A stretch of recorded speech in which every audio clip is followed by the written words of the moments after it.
पता चला है। हम इसका रेगुलर करने की तैयारियां चल रही है, तो आप क्या बोलेंगे सर? ये बहुत स्वागत योग्य निर्णय है और एक प्रारंभिक शुरुआत हुई है। 5 लाख लोगों में 45,000 से शुरुआत हुई है। बाकी जो शेष बचे 4.5 लाख लोग हैं, उनकी भी बहुत बड़ी बड़ी मांग नहीं है। वो लोग उसी राशि में भी अपना स्थायीकरण करवाने को तैयार हैं, तो उसमें बजट का बोझ नहीं आएगा। कानूनी बाधा उमा देवी प्रकरण का बिल्कुल नहीं है, इसीलिए संविदा वालों का जो रास्ता खुला है वो उसी तरीके से खुला है। तो सरकार से हम मांग करेंगे, आप संवेदनशील सरकार है हमारी, तो जो 45,000 की जो शुरुआत हुई है वो अंतिम व्यक्ति 5 लाख में जो अंतिम व्यक्ति है वहाँ तक ये नियमितीकरण का जो निर्णय है पहुँचे, ऐसा निर्णय लिया जाए। 45,000 को नियमित करने के लिए बहुत बहुत धन्यवाद। और जो शेष 4.5 लाख लोग बचे हैं उनके लिए संविलियन, स्थायीकरण अथवा कोई भी अन्य विकल्प जो सरकार कर सकती है, ताकि उन लोगों को ये उम्मीद रहे कि भले मैं 5 साल बाद, 10 साल बाद या 6 साल बाद या 8 साल बाद या 2 दिन बाद जब भी हो नियमित हों, ऐसा निर्णय करें। क्योंकि इसके पहले भाजपा सरकार ने 2 लाख शिक्षक कर्मियों को किया था, जिसमें 1,40,000 तुरंत हो गए थे।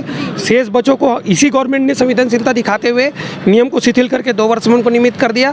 तो संख्या बल भी मायने नहीं रखता है, 2-2 लाख 50,000 को भी हुआ है नियमितीकरण, तो हमारा भी हो। और साथ में मैं स्वार्थी होकर एक अपने विभाग का विषय रखना चाहूँगा कि हमारे लोक निर्माण विभाग में दैनिक वेतनभोगी, संविदा और अनियमित कर्मचारी, इन तीनों श्रेणी में 5,000 लोग काम करते हुए हैं पर आते नहीं हैं। उनको विभाग नहीं मानता है, हम लोगों को श्रमायुक्त दर का श्रमिक मानता है। जैसे कलेक्टर दर का श्रमिक होता है, वैसे श्रमायुक्त दर का श्रमिक मानता है। तो मैं विशेष प्रार्थना करूंगा लोक निर्माण मंत्री जी, मेरे भूपेश भैया दाऊ जी से और मेरे संसदीय सचिव विकास उपाध्याय जी से कि लोक निर्माण विभाग के जो श्रमायुक्त दर के अस्थायी श्रमिक हैं, यदि उनको या तो अनियमित या दैनिक वेतनभोगी या संविदा में जिसमें संभव हो उसमें परिभाषित करें, उसमें शामिल करें, अथवा ऑब्लिक करके जॉब दर, मानदेय, ठेका, प्लेसमेंट इनके लिए भी करें।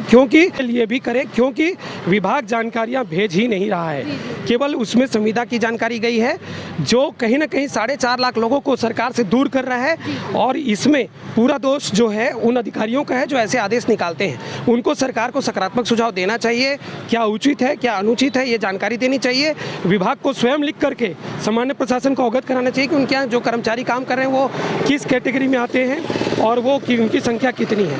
वो जो आदेश आता है उसको नीचे तक जाता है, उसके बाद उसमें साफ लिख देते हैं कि हमारे यहाँ ये सब काम कार्यरत नहीं है, निरंक होता है। इसी में प्लेसमेंट, ठेका, जॉब दर ये है। और सरकार जब 45,000 का कर रहा है तो मुझे नहीं लगता कि 4.5 लाख इतने बड़े तो क्या लगता है आपको